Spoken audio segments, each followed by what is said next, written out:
रात का सन्नाटा था। जयपाल अपनी पुरानी बाइक से नारायणपुर के जंगल के बीच कच्चे रास्ते पर चला जा रहा था।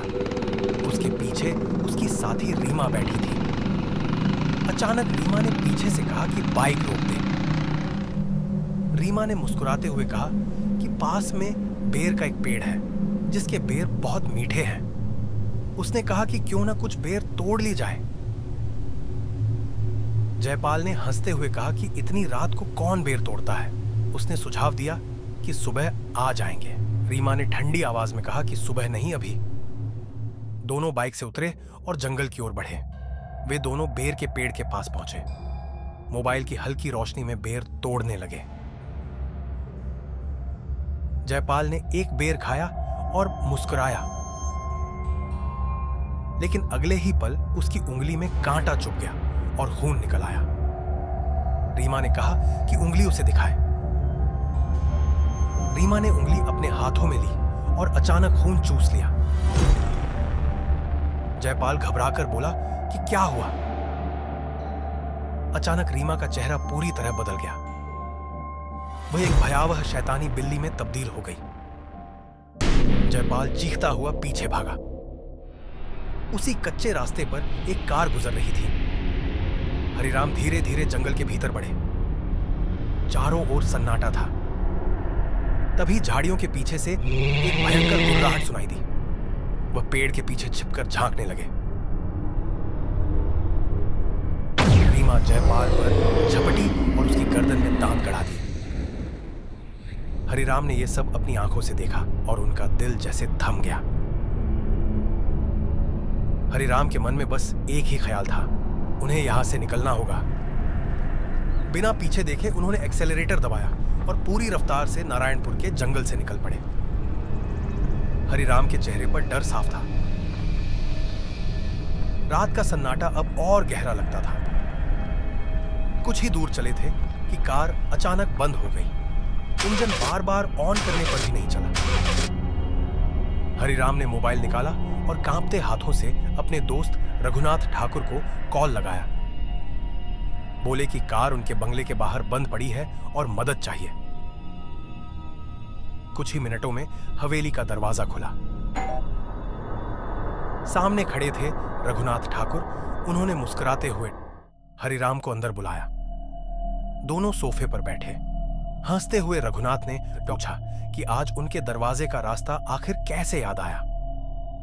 उन्होंने समझाया कि लौटते वक्त उनकी कार बंद पड़ गई, इसलिए मदद लेने आना पड़ा। रघुनाथ ठाकुर मजाक में बोले कि अगर गाड़ी नहीं रुकती तो शायद दोस्ती भी नहीं निभती। दोनों हंसे, पर वह हंसी हरिराम के गले में अटक गई। तभी अचानक कदमों की आहट सुनाई दी। पीछे से रघुनाथ की पत्नी सरला देवी आई।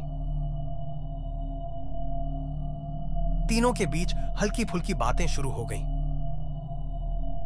हरिराम कह रहा था कि वो दूसरों के लिए भले डॉक्टर हो, लेकिन अपने लोगों के बीच बस हरिराम ही है। रघुनाथ और सरला ने हंसते हुए उसे छेड़ा और फिर सब खिलखिलाकर हंस पड़े। कमरे में उस हंसी की गूंज एक पल के लिए सब कुछ हल्का कर गई। उसी समय ऊपर की सीढ़ियों से एक युवती उतरी। वह थी रीमा। वही चेहरा, वही हरी आंखें जिन्हें हरिराम ने जंगल में देखा था। रघुनाथ ने गर्व से रीमा को हरिराम से मिलवाया। रीमा ने सिर झुकाकर नमस्ते किया। उन्होंने महसूस किया कहानी अभी खत्म नहीं हुई। सरला देवी ने हैरानी से पूछा कि वो तो कल आने वाली थी, फिर आज अचानक कैसे आ गई। रीमा ने कहा कि वो सरप्राइज देना चाहती थी, इसलिए एक झूठ बोला था।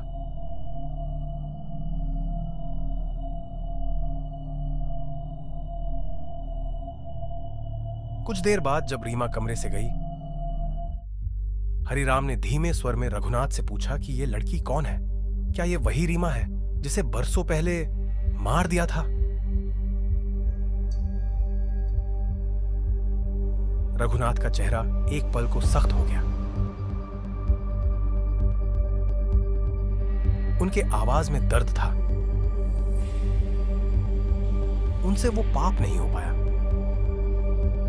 आखिर वो अपनी ही औलाद को कैसे मार देते? हरिराम ने ठंडी आवाज में कहा कि उन लोगों ने बहुत बड़ी गलती की है। कमरे में मौन छा गया। रघुनाथ ने कांपती आवाज में कहा कि रीमा उसकी और सरला की बेटी है, उनका खून है। लेकिन हरिराम की आंखों में दया नहीं, डर था। हरिराम ने गहरी सांस ली और बोला, मत भूलो कि वो किसी की बेटी बनने से पहले एक शैतानी बिल्ली थी। रघुनाथ की आवाज रुक गई। हरिराम ने भारी स्वर में रघुनाथ से कहा कि उसने जंगल में उसकी बेटी को देखा था, इंसान नहीं, शैतानी बिल्ली के रूप में। रघुनाथ ने चुपचाप सिर झुका लिया। दोनों चुप थे कि तभी पीछे से वही मधुर लेकिन कंपा देने वाली आवाज आई। दरवाजे पर रीमा खड़ी थी। उसके हाथ में ट्रे थी। रीमा के आने से कमरा जैसे जम गया था। रीमा ने ट्रे टेबल पर रखी चाय और नाश्ता लेने को कहा। यह कहकर रीमा रसोई की ओर मुड़ गई। हरिराम ने डरते हुए रघुनाथ से कहा कि उनकी बातें अगर उसकी बेटी ने सुन ली तो अनर्थ हो जाएगा। रघुनाथ ने धीरे से कहा कि ऐसा कुछ नहीं होगा।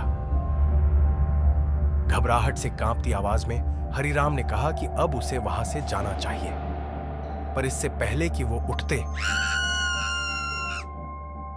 हवेली के भीतर से एक दिल दहला देने वाली चीख गूंजी। दोनों रसोई की ओर भागे। दरवाजे पर पहुंचते ही उन्हें दिखा रीमा अब अपने असली रूप में है। सरला की चीखें अब रोने में बदल गईं, पर ठाकुर के कदम जैसे जमीन में धंस गए। रघुनाथ ने हिम्मत जुटाई और रीमा से अपनी मां को बख्श देने को कहा। रीमा ने गहरी गुर्राहट की। एक छलांग में वह सरला पर झपटी।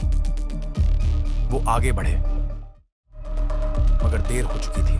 सरला का निर्जीव शरीर फर्श पर पड़ा था। दोनों भागते हुए हॉल की तरफ बढ़े। उस पल रघुनाथ को एहसास हुआ अब वो उसकी बेटी नहीं, एक शापित आत्मा है। उसकी आंखों से आंसू नहीं, बस डर बह रहा था। हॉल में दीवार पर पुराना भाला लटक रहा था। अगले ही पल रीमा बिजली की तरह रघुनाथ पर झपटी और देखते ही देखते उसने रघुनाथ को निर्जीव बना दिया। रीमा चीखते हुए हरिराम पर झपटी, पर हरिराम ने झिझके बिना वार किया।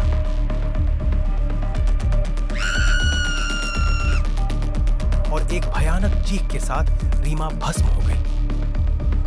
उस रात के बाद कुछ भी पहले जैसा नहीं रहा।